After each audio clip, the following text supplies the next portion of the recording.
গল্পের আসর থেকে আবারও নিয়ে চলে এসেছি একটি মজার গল্প। আর মজার গল্প মানেই তো সুকুমার রায়। হ্যাঁ, সুকুমার রায়ের লেখা গল্প উকিলের বুদ্ধি। আমার পরিবেশনা যদি আপনাদের ভালো লেগে থাকে তাহলে ভিডিওটিতে একটি লাইক, কমেন্ট ও ভিডিওটি শেয়ার করবেন। আর আমার চ্যানেলটিকে অবশ্যই সাবস্ক্রাইব করবেন। শুরু হচ্ছে উকিলের বুদ্ধি। গরিব চাষা, তার নামে মহাজন নালিশ করেছে। বেচারা কবে তার কাছে 25 টাকা নিয়েছিল, সুদে আসলে তাই এখন 500 টাকায় দাঁড়িয়েছে। চাষা অনেক কষ্টে 100 টাকা জোগাড় করেছে, কিন্তু মহাজন বলছে 500 টাকার 1 পয়সাও কম নয়, দিতে না পারো তো জেলে যাও। সুতরাং চাষার আর রক্ষা নেই। এমন সময় সামলা মাথায়, চশমা চোখে, তুখোড় বুদ্ধি উকিল এসে বলল, ওই 100 টাকা আমায় দিলে তোমায় বাঁচবার উপায় করতে পারি।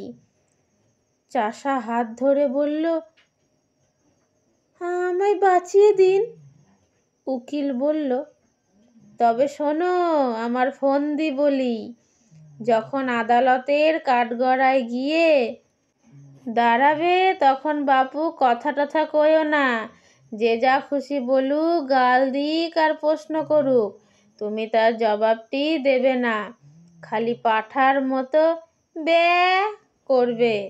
তা যদি করতে পারো তাহলে আমি তোমায় খালাস করিয়ে দেব। চাষা বলল, আপনি কর্তা যা বলেন তাতেই আমি রাজি। আদালতে মহাজনের মস্ত উকিল চাষাকে এক ধমক দিয়ে জিজ্ঞাসা করল, তুমি 7 বছর আগে 25 টাকা কর্জ নিয়েছিলে? চাষা তার মুখের দিকে চেয়ে বলল, বে। উকিল বলল, খবরদার, বলো নিয়েছিলে কিনা। চাষা বলল, বে। উকিল বলল, হুজুর, আসামির বেয়াদবি দেখুন। হাকিম রেগে বলল, ফের যদি অমন করিস তোকে আমি ফাটকে দেব। চাষা অত্যন্ত ভয় পেয়ে কাঁদো কাঁদো হয়ে বলল, বে বে। হাকিম বললেন, লোকটা পাগল নাকি? তখন চাষার উকিল উঠে বলল, হুজুর, ও কি আজকের পাগল? ও বহুকালের পাগল, জন্মে অবধি পাগল। ওর কি কোনো বুদ্ধি আছে না কাণ্ডজ্ঞান আছে? ও আবার কর্জ নেবে কি? ও কি কখনো খত লিখতে পারে নাকি? আর পাগলের খত লিখলেই বাকি। দেখুন দেখি, ওই হতভাগা মহাজনটার কাণ্ড দেখুন তো। ইচ্ছে করে জেনে শুনে পাগলটাকে ঠকিয়ে নেওয়ার মতলব করেছে। আরে ওর কি আর মাথা ঠিক আছে? এরা বলেছে এইখানে একটা আঙুলের টিপ দে। পাগল কি জানে, সে অমনি টিপ সই দিয়েছে। এই তো ব্যাপার। দুই উকিলের ঝগড়া বেঁধে গেল। হাকিম খানিক শুনে টুনে বললেন, মোকদ্দমা ডিসমিস। মহাজনের তো চক্ষু স্থির। সে আদালতের বাইরে এসে চাষাকে বলল, আচ্ছা, না হয় তো 400 টাকা ছেড়েই দিলাম, ওই 100 টাকায় দে। চাষা বলল, বে।